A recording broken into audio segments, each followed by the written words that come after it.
let's talk really quickly about type for those of you who have not yet played around with this feature. So for type, you're going to come over here to your tools, click on that tool, and you're going to draw out a selection of where you want your type to go. Now when you let go of your mouse, it automatically fills in just a repeated bunch of text. And I don't actually know why it fills in with that specific text, but I know that it happens every time. And it's also going to default to probably some like font size 12 Myriad Pro. That's at least what mine defaults to. So if you should automatically get the character panel to pop out here.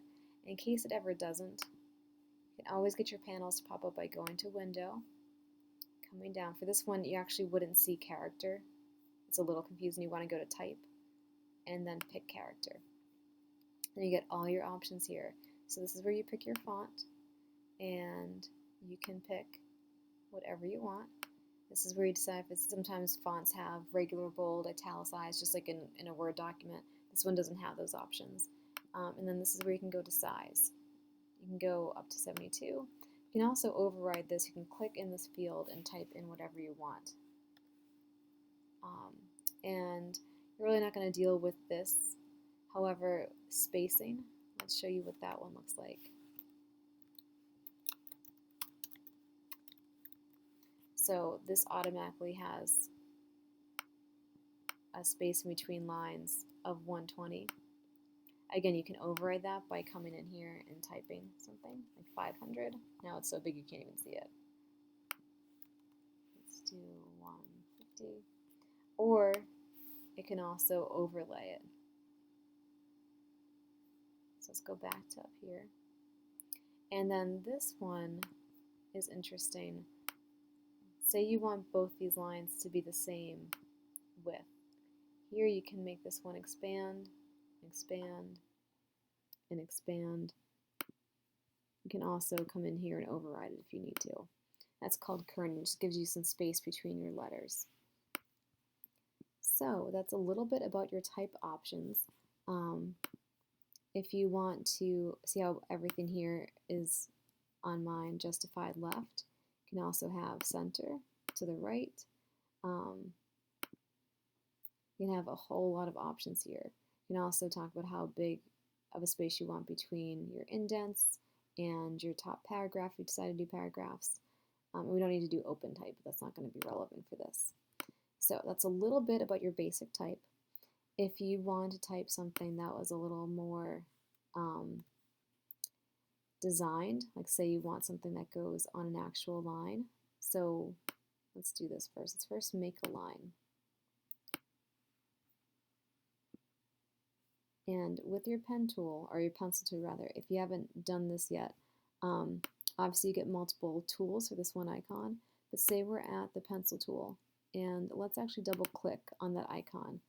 So you can have accurate to smooth. So if I have this up here for smooth, that means that whatever line I do, Adobe's going to really smooth that out. If I have like a glitch in how I move my pen or my pencil, Adobe will kind of fix it for me. If I don't like that, if I want it to be exactly how I make it, I can change that slider down there, and that'll be just whatever I do. So let's delete for now. We don't need any of that. But let's show you, let's actually leave it on the center before I forget. So let's say we wanted a little bit of a curve.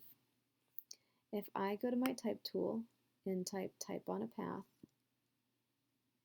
and I click on this, so lorem ipsum dolor, that's the text that keeps popping up. But if I now take my cursor and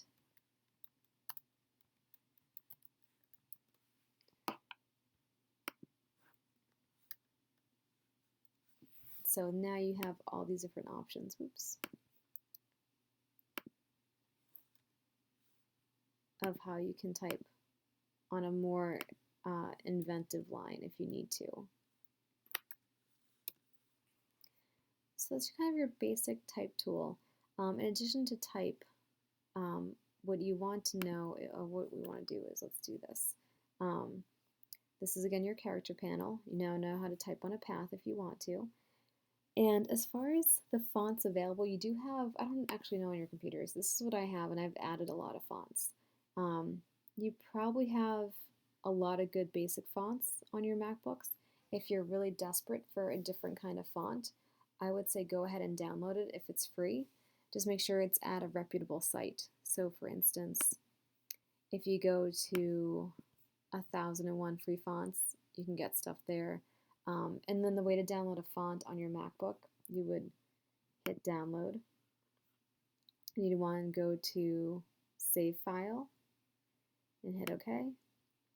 And then you'll see this little blue arrow up here. So if you click on that, I'll show, and I had already downloaded this one. So if you double click on your download, it's going to pull it up where it is. So what you'd want to do, you can see I've downloaded this now a couple times, but if you go down to Finder, and I'm sorry, you can't see my docking station, but if you go down to that half blue, half gray face, click on that, and go down to your font book. This is, and go into your applications, go into your font book, double click it, and you can just drag over whatever you've downloaded into your font book. And then once you do that,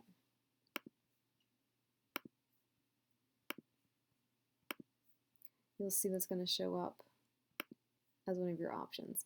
On some computers, you have to have Adobe closed, and it won't show new fonts until you've reopened and restarted Adobe. I didn't restart Adobe with this one and it seemed to work just fine. So I guess it depends on which version you have, but this is it, The Stranger. I'm still on type on a path, and I don't want to be on that. So if you go to a reputable site, you can download fonts onto your school MacBooks. Just be careful that you're downloading the font. Sometimes they have these tricky little windows where it looks like you're going to download a font, but it actually you're downloading something like an ad. And then general font etiquette is that you don't combine fonts that are super similar, and you also don't have more than 3 fonts on one page. So let's talk about what that specifically would look like. When you have, actually let's do this. That Stranger font is like super silly, so it's not gonna, let's go over here. So if you have a header font, you can just make that bold. Sometimes that's enough. And then consistency is important. If you have a header that's bold, the other header should also be bold. And then these ones are light, so you should also have these other informational paragraphs also be light. If you want to combine fonts, generally the idea is that you don't combine a serif font with another serif font. So serif fonts are fonts that have little extra, like this one, little extra curves coming out of them.